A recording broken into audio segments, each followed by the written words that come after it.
It's me, it's the one and only Paul Friends, welcoming you to Starfleet Universe on Call. And tonight, you got me. That's about it. When it comes to this lovely podcast for this evening, you've got me. Which is fine. I'm sorry. For those of you who've listened to me in the past, there are those times when it's just me. Which is fine. Actually, the topic for this evening got sidetracked because the original idea was that me and Barry were going to talk about the Triangulum galaxy, some of the empires and some of the weapons and some of the ships and things like that. And I was getting all refreshed on the Triangulum galaxy. And I got a text by Perry, and Barry said, "I'm just completely exhausted, so he wasn't going to be able to make it tonight." So, given that, I'm going to pause. I'm going to push that topic off for this evening, as I've always mentioned. If you look at the discussion board, there's always a note when it comes to topics that the topic is subject to change without notice. So, if you expected me to talk about Triangulum Galaxy, guess what? I'm not. Though it definitely looks. I looked at the Triangle. I reviewed the Triangle Galaxy earlier today, and some of the stuff looks kind of interesting. There's one of them that I just want to talk about real shortly, which is actually the first system that they talk about, which is battle armor, empowered battle armor, which, if any of you have actually read the original books from Robert Heinlein, which is the Starship Trooper, the original books from Robert Heinlein was that the actual people, the troopers, were actually in powered suits, and this is back in the 60s. Remember this? Back in the 60s, the powered suits, the whole idea was that you actually could have tactical weapons, have Marines carrying tactical nuclear warheads.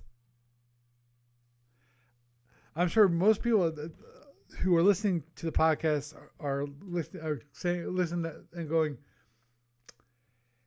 "That is crazy," and that's true, because as it is, the whole idea of a tactical nuclear weapon, if you really think about it, is crazy. Because, remember, this is back in the 60s, where they actually thought the idea of a tactical nuclear warhead was viable. That you actually could have commanders on the field saying, "We're gonna use a nuke," and give them the opportunity to use a nuclear weapon. And if you really think about it, Iggy in the chat room, you said you have the game. You have the original game from Avalon Hill, which I thought was an interesting take on Starfleet, on Starship Troopers. I remember actually getting a copy. Actually, I didn't get a copy. I think my brother got a copy of Starship Trooper. I still remember it having the same book cover on the game as the book, which was, it showed the powered suits with the globe helmets. It's yep. Wow, you got the old one. Really, I never got I read through the rules, but I never actually played the game. Yeah, same here. I never played the game, but the whole idea and these powered suits for in Starship Trooper, one thing that they actually did was they actually could jump. Like, you could, I forgot how the distance they could actually jump, but they could jump really far distances. And I forget if they actually had flight packs where they could actually fly. But I remember correctly, they did have jump. They could actually jump large distances, and that's how you'd have squads doing is that you'd have one jump and then another jump, another jump. The whole idea is that you leapfrog each other, which was a cool idea when it comes to tactics, because then the one in front could cover for the one that's going to be coming up, and then you could quickly advance on the enemy. Compared to the, what was it, 80s? That the Starship Trooper, the ones where you just had masses of humanity attacking these huge arachnids, that they, which was not, that was not the way the original book was laid out. But anyway, bring this back to Starfleet Universe. The one thing that I always thought interesting, I thought interesting when I read that rule. I went, wait a minute. One of those things in the Star Trek universe is that you never see powered suits. They're always, more akin of the, just plain uniforms kind of thing. They might have armor. They might have helmets on. In Star Trek, but they never had powered armor. And to me, that never made sense. To me, the idea of powered armor, and I know that the Army is still looking into this and still having research done on powered armor. Because the tough part about powered armor is having it so that the armor suit will work as seamless as a soldier's used to. So you can just get the suit on, and then it just, when you move your arms, the arms move the way that you expect them to move. There's nothing fancy about it. You don't have to use a controller to actually move the suit. Same for the legs and so forth. The idea is that it could a soldier could be stronger and more powerful. And obviously, if these are powered armor suits, you can have heavier armor. So you could have almost a kind of robot Marine, but but you actually have a person inside. Now, what was the movie I just watched the other day? Outside. Was it outside the wall? It was on Netflix, and that one has a different idea. And again, Iggy, I've actually played Starfleet Marines a couple times. I have to play it more. I've only played it like total of 3 times, and it's interesting because the only thing between Starfleet, you can't compare like Starfleet Marines to ASL. ASL, Advanced Squad Leader, you have, my understanding anyway, is that you have individual units or individual soldiers, versus for Starfleet Marines, each individual unit is a squad of soldiers, and that's why each squad is the same. Whether you're Gorn or you are Klingon or you are human, Federation, they're all the same. The only difference that makes up, so Iggy, if you could tell me exactly what each kind of represents, if I'm wrong, please tell me. Please tell me, Iggy. That's, when it comes to generalizing the squads that way, you could say that, okay, a squad for humans is six humans, or 6 humanoids, because Lord knows they're not all humans. They could be Vulcans, they could be Orions. I don't know what other races make up. Oh, okay, okay. So in the case of Starfleet Marines, you do have different kinds of squads. Different kinds of units, which what I'm actually interested in for when it comes to A to B is the Starfleet tanks, which I'm gonna like to know what are they gonna do there, because I would think with Starfleet tanks, the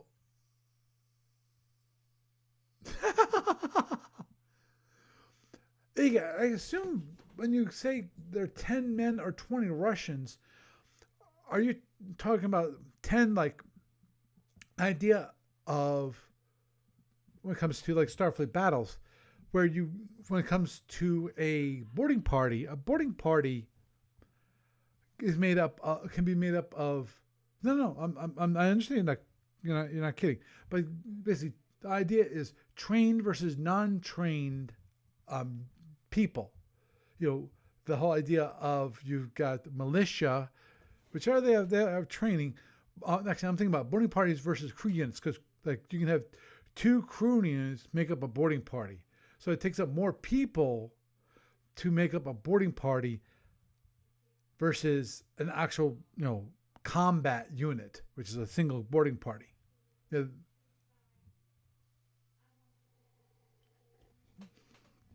Okay, so squads in ASL are approximately 10 men.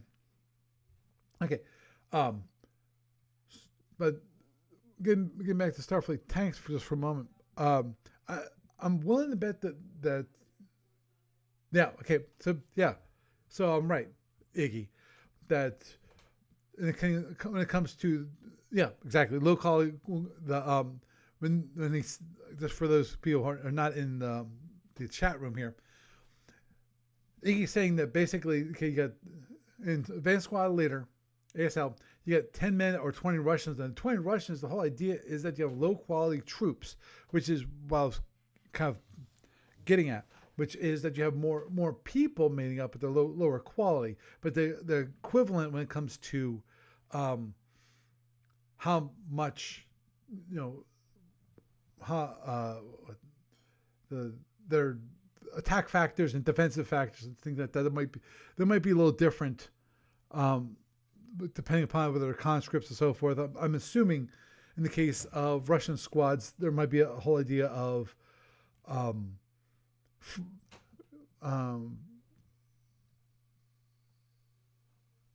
jeez, poor guys, damn.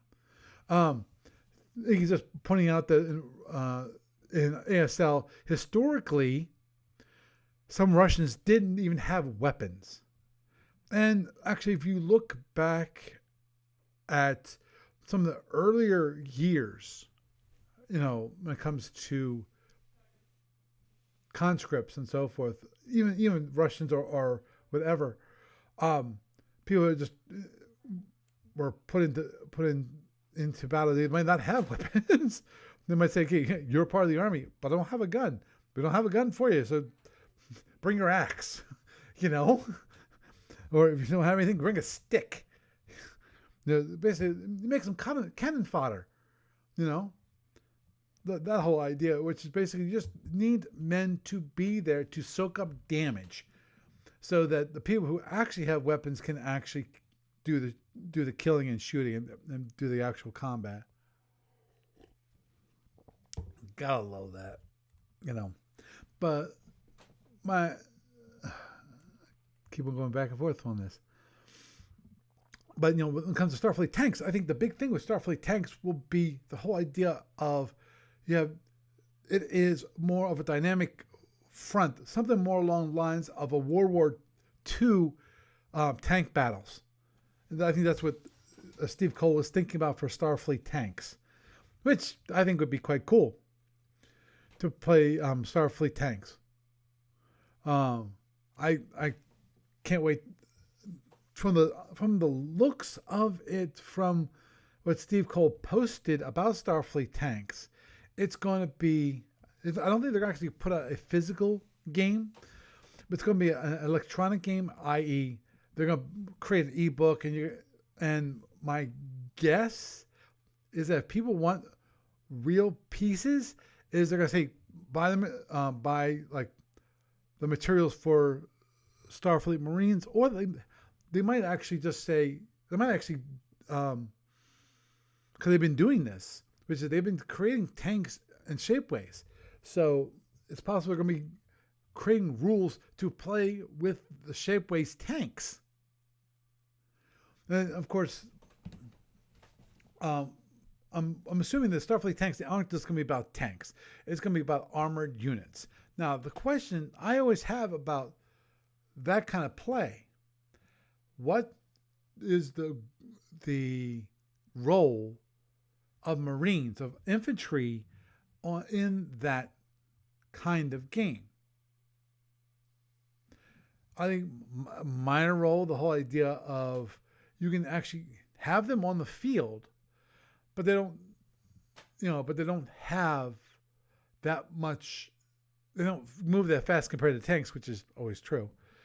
But, they can do the pot shots with, anti-armor guns, things like that, where they can kind of the whole idea of a sniper for it. He's right. He's saying that I'm talking about combined arms. Yeah, and how the two interact, because of there's two ways of tanks and infantry to interact when it comes to in my mind combat. One way they interact is Panzerfaust. I assume you're talking about a game. I'm not familiar with that, but in my mind, there's two ways that tanks can be used. Tanks can be used to back up infantry as kind of mobile heavy guns, or then you have the whole idea of a blitzkrieg situation where the tanks are moving very fast to take ground very quickly. And then infantry are more of, in my mind, kind of reserve. Not, I was going to say reserves, but I think that's a bad way of describing them. Anti-tanks. Okay. Panzerfaust are anti-tank weapons. Thank you, Iggy, for clarifying that for me. And that, to have, they in the case of a blitzkrieg situation where the tanks are moving so fast that the infantry can't keep up with them. Right. I was thinking about bazooka, the light anti-tank weapons. I was thinking about that kind of situation. But with Star Trek, in the Star Trek Starfleet universe, that kind of thing would be represented more of, it'd still be anti-tank weapons, but probably that would be interesting to me, because I'm just thinking about it. Because how big can back that up. How small can a shield generator be? Because that's one thing that is never ever investigated. Never, because of course you got shield generators for bases, even ground bases. The idea, because you need them for ground bases, which is a kind of larger installation, like a couple buildings, and so you have a generator that's that can protect that. But how small can you get? Because of, can you actually have shield generators for tanks, for armored vehicles, that you actually can produce, if instead of using, that's a question, because of, I'm thinking about maybe there might be an issue with having a generator, a shield generator, and something as small as a tank, because of efficiency of the armor versus having a shield generator that's going to be that small, and be able to actually be within the tank and actually have the tank so it can actually move at a decent rate of speed. Because like anything else, no matter how they move the tank, whether it is track or hover or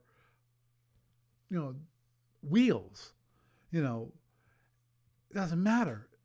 There is a limit to how heavy that tank can be to move a certain rate of speed, because you have momentum. It takes, if you want to have it so that your tank just, you have to push it downhill to get a decent speed out of it, I think it's kind of pointless at that point. Um, so, which leads me to believe that I can imagine that shield generators cannot be created that small just because of the power requirements, and given the power requirements and the size of that shield generator, it'd be too heavy overall to be optimized. Just exactly example, just like I was listening to Dale Laporte on the Tech Guy program, and they had the automotive guy that comes on every Sunday. I'm listening to the podcast, and the one thing it pointed out is that when it comes to hydrogen fuel vehicles, they're really realizing that that kind of thing would be best if you want to get rid of gasoline in that, and for the heavier trucks, 10,000 not 10,000 pounds, the really heavy trucks, that it's better to be using hydrogen fuel versus electric battery, because it's going to take 10,000 pounds of battery to move the vehicle, to have it so it actually can go anywhere, a decent rate of speed. So they're saying, they're looking more into large commercial vehicles, using those instead. Now, that going that way just for a moment, to me, that what that means is that I wonder if anyone's thought about using hydrogen fueling for trains, because currently trains, what they are is you've got a diesel generator connected to this huge electric motor. That's what you've got, because direct drive doesn't give you nearly as much control as an electric engine. From moving the wheels, you got a lot more control using an electric engine. So, in theory, if they could given that, when it comes to trains, they are very limited in where they go, because train tracks, duh, and the fueling stations, which the train, the railroads already know where they're going to have them. Why not investigate that to have a cleaner, a cleaner fuel source? Now, obviously, they have no reason to do that at the moment. There's no incentive. I'm not sure if the government is currently giving any incentives to the railroads, saying, hey, if you can get away from the diesel engines and moving towards hydrogen or electric, because basically, if you really think about it, trains are the biggest hybrid vehicles out there, because they've been doing this for years. Where, as I said, the diesel engine is just a generator, which then runs the electric motors. So the only thing, I don't think they don't have batteries. So that's why using a hydrogen engine, for generating the electricity, they can have it a lot cleaner. The question is, could they save money by doing that? Is hydrogen would be hydrogen fuel? Would that be cheaper?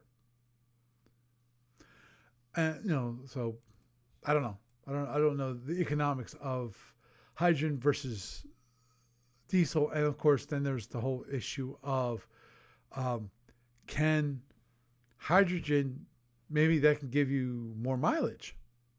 You don't need as many fueling stations, between things. Of course, hydrogen also is a lot more volatile, so that could be a bad thing. Versus diesel, with diesel is not that volatile. You have to actually have diesel explode. You have to put it under pressure, and then that explodes and gives off the energy. So anyway, so getting back to Starfleet Marines just for a moment. Yeah, I said I played it, like 3 or 4 times. Actually, I would like to play it more, to be honest. I still haven't gotten the flow of the turns down, because it is it is a little F&E-ish when it comes to the way the turn progresses, because of what you got is you move, but if you saved up movement from your moves, from your turn, when your opponent moves, you can actually do a reactionary movement for those units. And I gotta reread, because there was this one strange situation which I noted, and they said, yeah, that's right. It's like, okay, that's kind of weird, but okay. Which was, I think the whole idea was that, I think it was bunkers. I think it was bunkers that could, because bunkers basically can fire multiple times, but you can say, I'm going to use the last fire. I think you can use like the last firing for bunkers and fire then, but then also use the next turn. You can use first firing, so you can switch between the two, and you can actually kind of do a double firing within 2 turns, which I always thought was kind of cheating, but that's me. But again, it's one of those things when it comes to reactionary movement, which is what F&E does. So that's Iggy. This is what I will do for you. Is that I'm going to reread the Starfleet Marines rules, and sometime either probably not next week unless there's something comes up with Barry, but sometime in the next month, there will be sometime in the next month, I will actually go through Starfleet Marines and talk about it, talk about the rules, talk about how you play it, and so forth. And I will familiarize myself with Starfleet Marines again, because I said it's actually, what's the last time I played a game was now somewhere around 3 years ago, I think. I think 3 years ago. I was running it as a demo at Gamers of Summer. It was summer. That I was playing this one guy. The one I wanted to play, which I got distracted by other things, which is Starfleet Marines. There is a zombie scenario, which I think it's meant to be a solo scenario. I gotta look. I think it's in the second Starfleet Marines one. Understood, Iggy.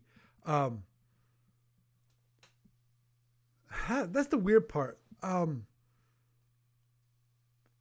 thinking about Starfleet Marines. I think that if you buy the second module, it has it's like Federation Commander, where it includes the rules for the first, but you might want to buy both, because of both of them have different maps.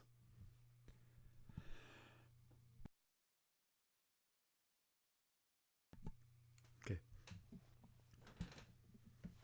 So yeah, I promise I will sometime this upcoming month, before the end of, it's middle of February. So let's say by the middle of March, there will be a podcast where I dedicate it to Starfleet Marines, or at least part of it. No, actually, I think to do it right, I actually would have to go through it completely. I have to take a whole podcast to do that, which should be easy enough to do. I'll actually see if I added a Starfleet Marines module as part of the SFU client. It's not completed though, because here's the thing. The biggest thing, which I'm sure ASL has the same thing, which is with Starfleet Marines, is movement and movement cost, and the whole idea of the terrain on the map, which is most of the logic that has to be put in for the game.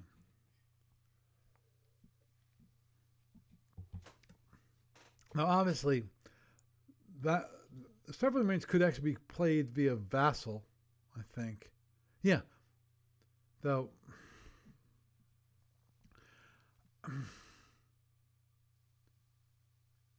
it could be done. Expect a live game over Vassal. It could be done. In theory, you can use Vassal to do a play by email game. I don't think you'd ever want that. Would be, you can do it. It just would be slow because of, as I said, the whole idea of you have reactionary movement. And if I recall correctly, and I'm doing this from memory, I'm pretty sure it's not as well. It might be as bad as Federation and Empire, i.e., that when someone moves their pieces at that same time, the person can do reaction, or I forget if it's that, or you actually have a segment for your turn that your enemy can react. But as I said, if I recall correctly, to do that, you actually have to have movement saved up to do that. It's not like you can move twice in 2 turns. Well, one complete turn. So yeah, teen. Teen. But anyway, teen. Yeah. There's opportunity fire, which you can do twice. But I recall correctly, there's also reactionary kind of movement, so you actually can move your pieces. But as I said, it's been a while, so I will definitely go back and go through that. And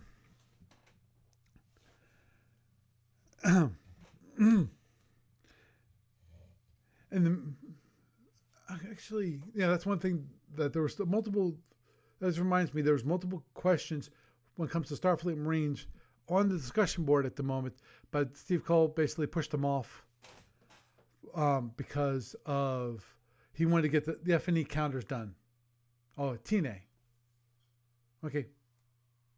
Sorry, Teen. So it's Teen A. Okay. That's an interesting way of spelling it, but okay. Because the reason I said it, because you spell it T-E-N-E. I expected it was like Spanish. Tine would be T-I-N-E. Okay. Opportunity fire? I'm pretty sure there is. I don't. Dude, you got me with my pants. No, I was gonna say my pants down, but not quite. I don't think it's as bad as that. I wasn't prepared to talk about Starfleet Marines. Therefore, I don't have the rules with me. All the rules right now are sitting downstairs in my basement for Starfleet Marines. I have a nice box where I keep all my Starfleet battle stuff, all my, I forget if I have some F&E in there or not. But, Federation Commander, all that stuff, I have in this nice plastic box. And when I want to play the game or read up on a rule, I go down there and I pick it up. I don't have it right now in front of me. Heck, I don't even know. If you give me a sec here, just for giggles, let's look at Give me a break, guys. I'm going to do a quick look. And it's going to be Starfleet Marines. I'm just wondering if there's a digital. Yep, there actually is a. Is this correct? Oh, that's module M. That's different. Okay. No, I don't want Starfleet. I don't want module M. I want the Starfleet Marines. The game versus. Okay. GURPS Federation. Interesting. There's the counters. Oh yeah, they have printed called counters, which are Counter Strike. No, they do not have the actual rules for Starfleet Marines on as an ebook form, which sucks. Okay, they've got module M, which is part of Starfleet Battles itself.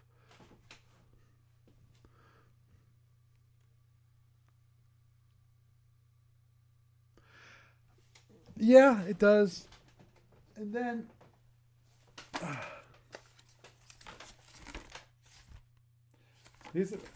these are my ship cards.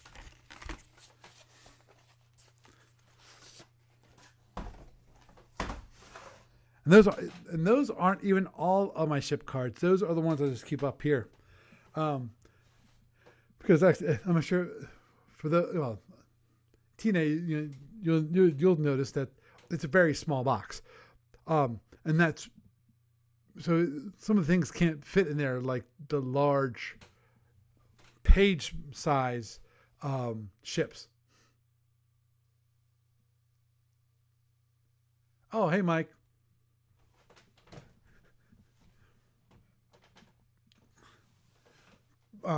But yeah, my Federation Commander stuff fits in one box because overall they only need one set of rules. The big issue, obviously, is the ship cards. But even those, you do realize I have a very big box. It's around. Let me think about this. I think it's like 4 feet by 2 feet is the by 2 feet. Yeah, I think it's like 4 by 2 by 2 is the box, is the plastic box. So it's 4 feet long, 2 feet high, and 2 feet deep. So it's a big box. So it can fit most of the stuff. Now, when it comes, I don't have a lot of counters. Lord knows, I'm not an F&E person, so I don't have a lot of counters. Unlike some people, like Tony Thomas, who has counters by the pound. At least that's how he counts his counters.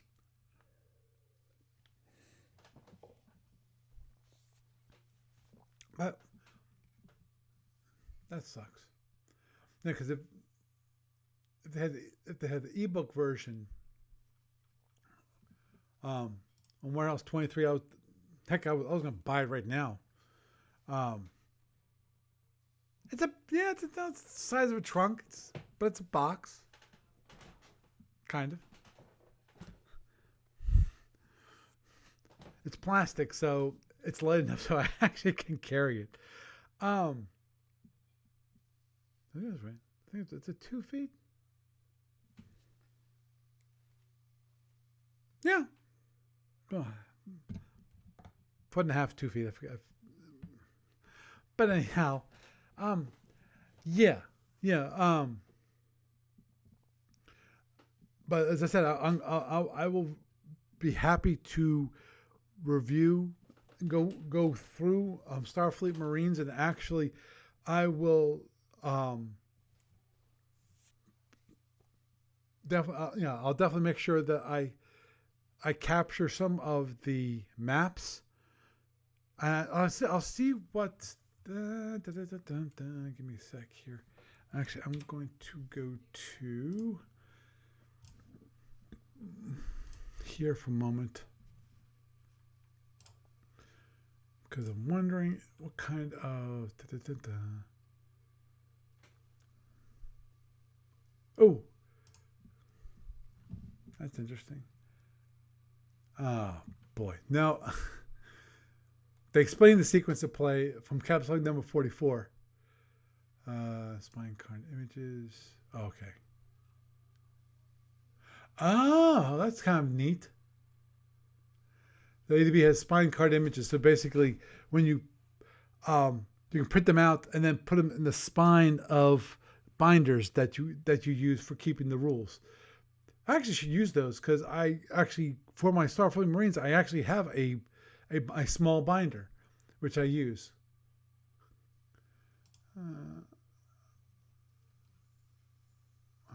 I'm looking to see if they have any.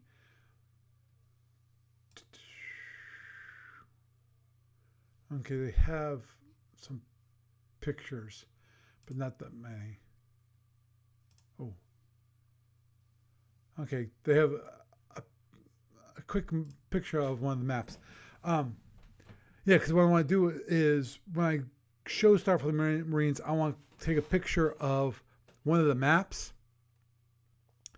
Obviously, the map is pretty big. But I can take a picture of it and show it to you. It's I don't think ADB is going to fuss at me for taking a picture of it, which I don't think is going to be usable by anyone when I show it on my screen, which is going to be tiny compared to what it actually is. It's not like I'm doing a full resolution image and posting it up online. I'm not going to do that. But the idea is to show you what it looks like when it comes to the towns and so forth. It really looks nice. But as I said, I want to go through that for people. So I think that would be cool. But getting back to the original point of this, how we got on the Starfleet Marines, is the whole idea of that in the Triangulum galaxy, they have powered armor, which is definitely unique in the Star Trek / Starfleet universe. The whole idea of that each boarding party that you send in, instead of counting once, it counts twice. So it takes two hits to quote unquote kill the boarding party.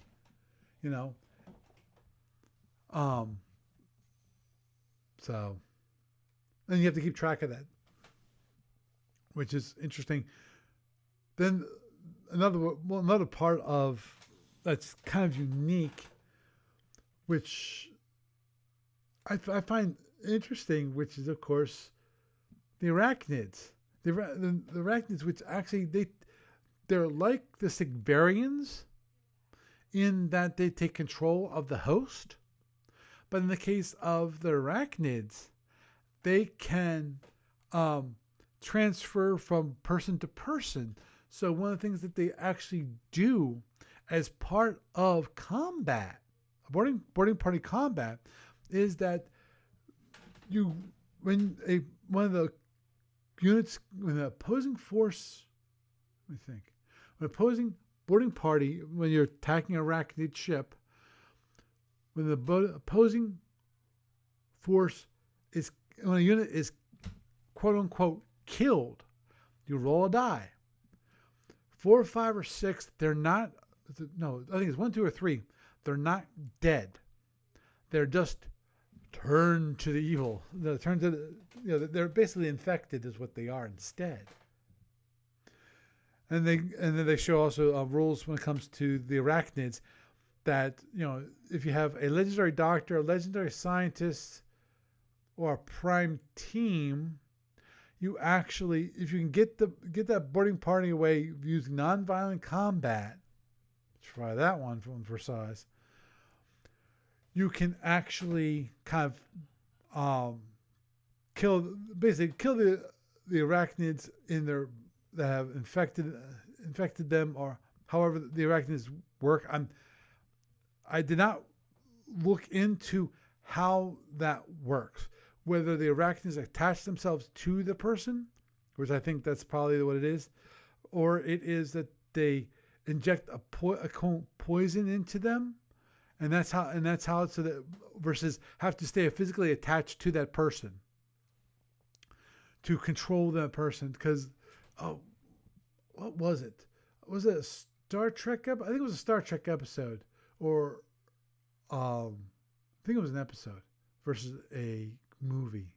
Forget which, where there were these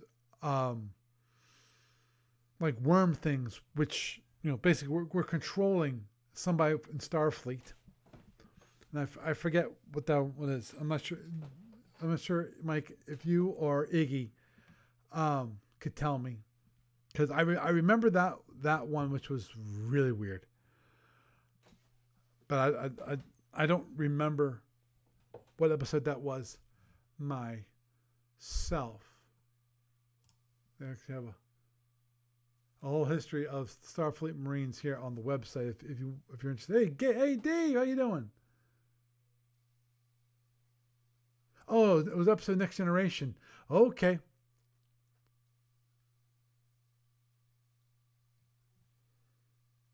Now, yeah, Mike, I'm not talking about ST2, the movie where they had those worm things go into their ears to help have it so that they were controlled and by Khan.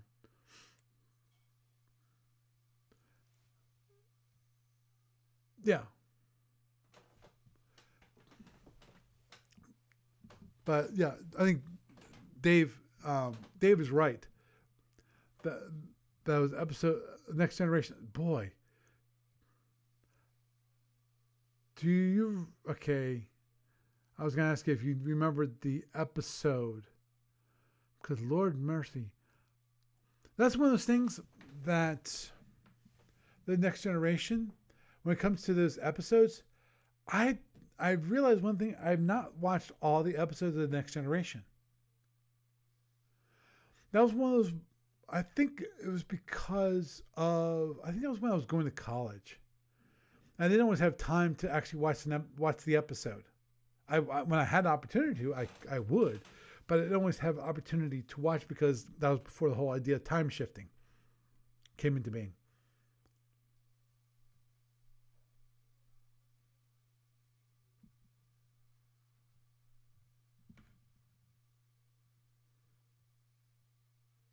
Okay, right. That that I remember because I don't think I don't I forget if I remember seeing the whole episode or I just saw like part of the episode.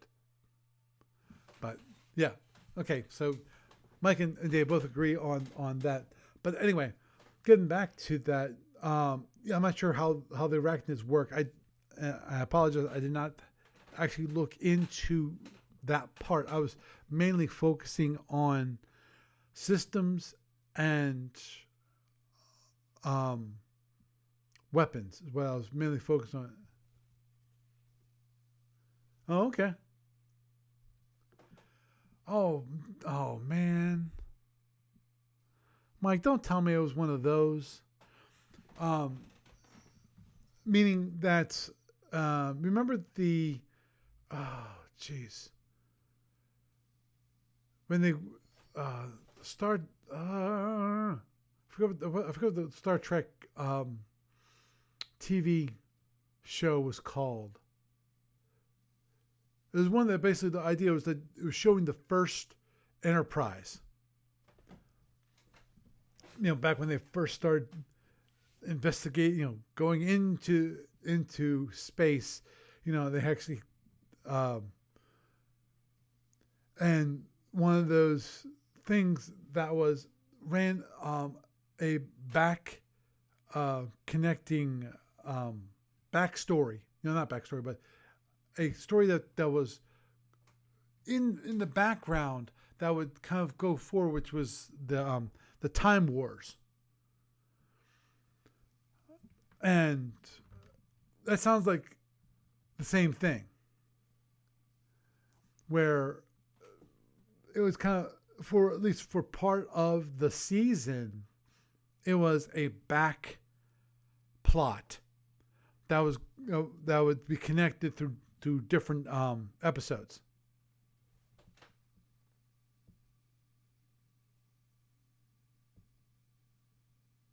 Ah, okay. Dave's mentioned that eventually that they went to Earth and killed the leader thing that was inside one of the officers. So yeah, it sounds like I forget the like, it's awful. I can't remember the Star Trek TV show that you know, idea is that it started at the beginning of Starfleet. But they were still overseen by the Vulcans because they didn't trust the humans to go out into the galaxy. But anyhow, me honestly, I when it comes to the Time Wars, that always bugged me that they added that, because I really think that it detracted from the Star Trek the TV show. I understand that they wanted to have some it is like I want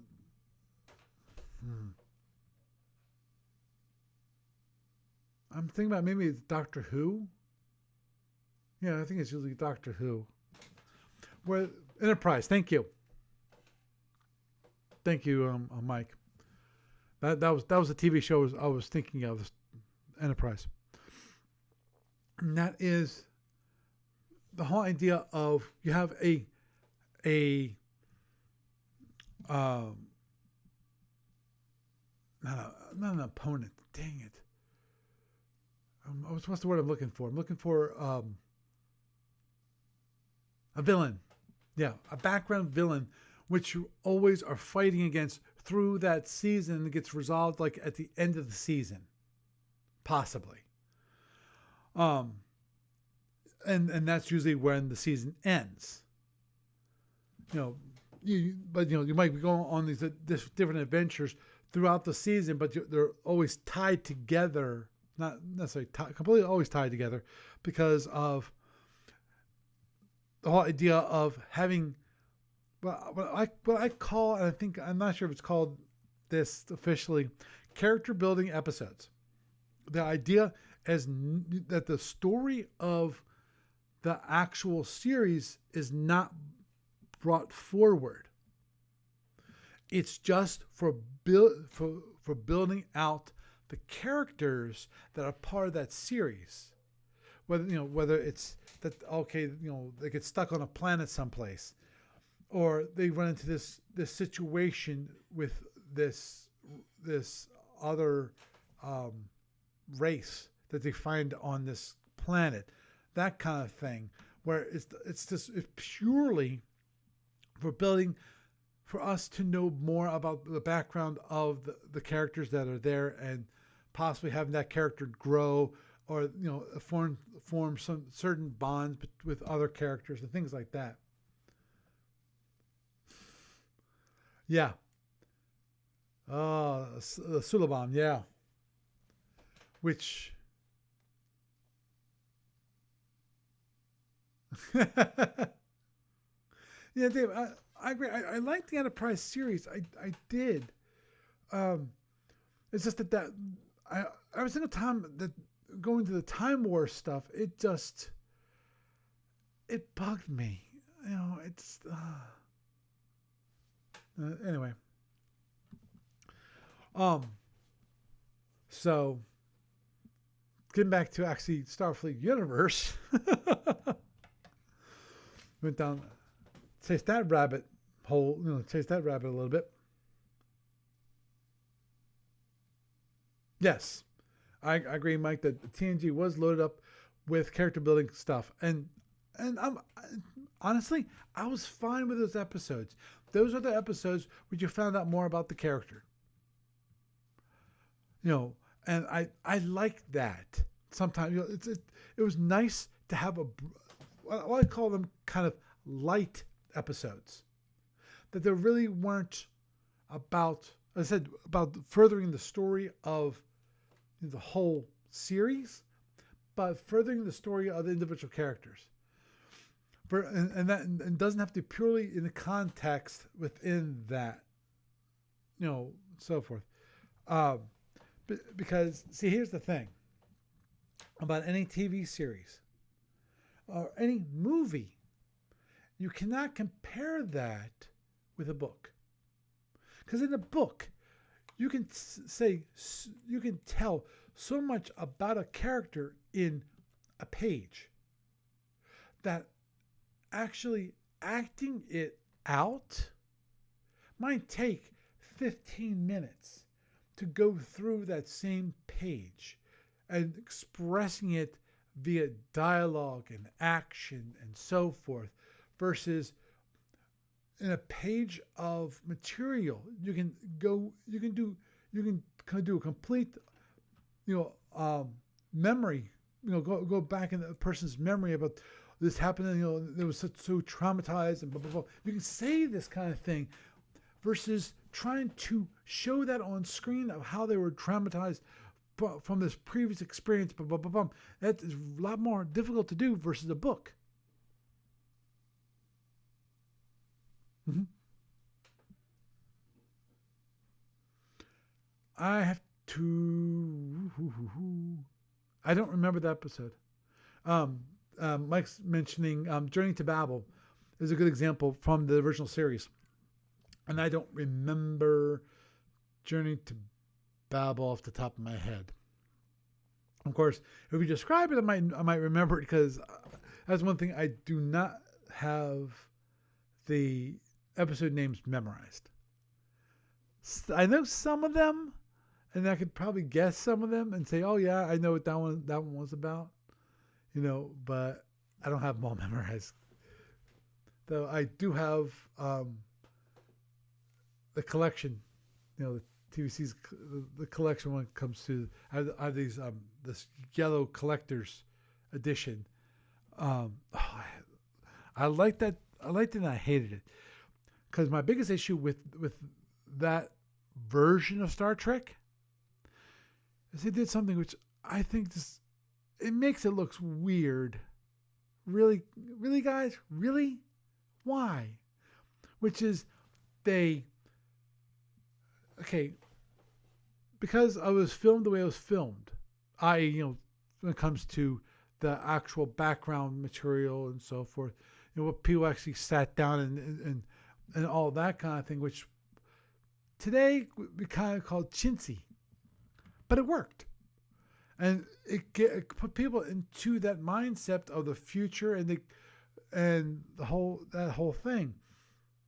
But the one thing that they did with this updated version of this collector's edition of all the seasons, all the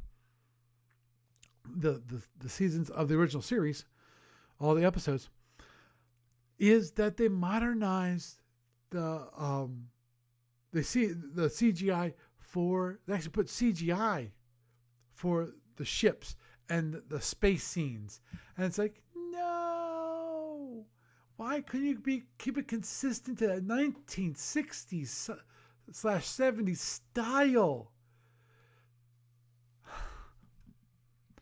That's just one of those things that it drives me crazy.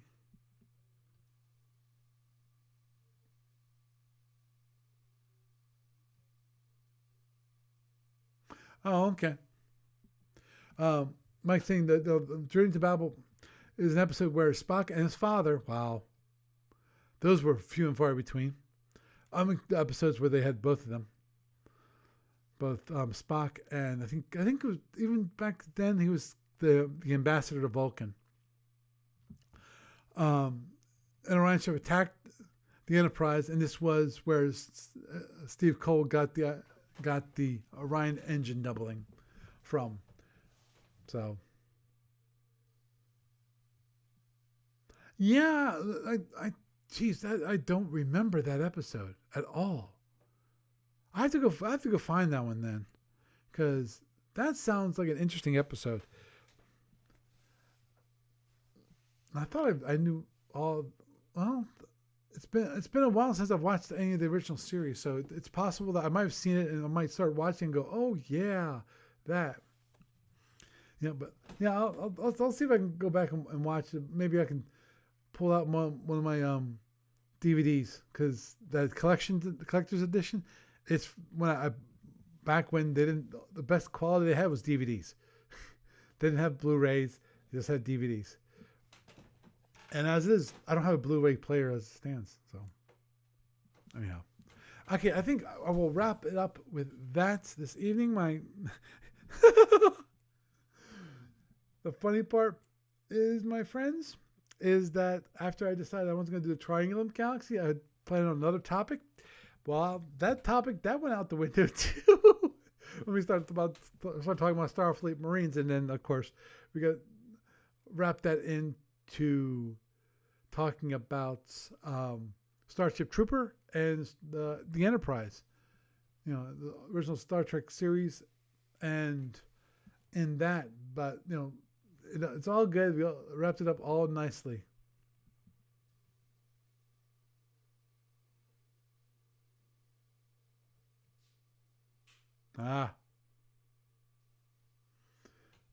Interesting. But I'll just quick mention on the episode, and then I'm cutting it.